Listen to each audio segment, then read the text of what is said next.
Below is an example Dockerfile for a basic web application. This Dockerfile using a Node.js backend and a React frontend as an example.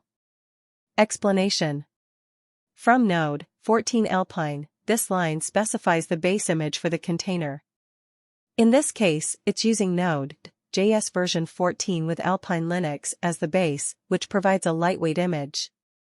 WORKDIR/app sets the working directory inside the container to /app.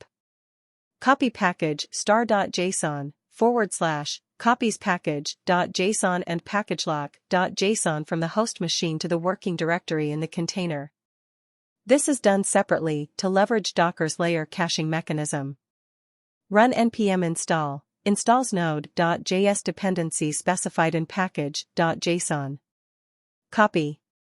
Copies the rest of the application code from the host machine to the working directory in the container.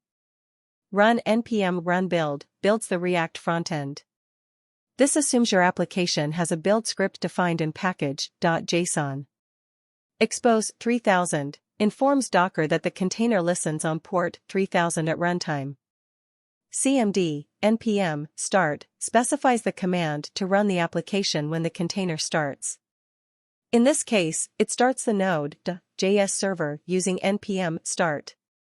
Please copy this Docker file from the description. To build the Docker image, you would navigate to the directory containing your Docker file and run docker build to your image name. Replace your image name with the desired name for your Docker image. Once the image is built, you can run a container from it using docker run p3000:3000 your image name. This command maps port 3000 of the container to port 3000 of the host machine. Adjust the port mapping as needed based on your application's configuration.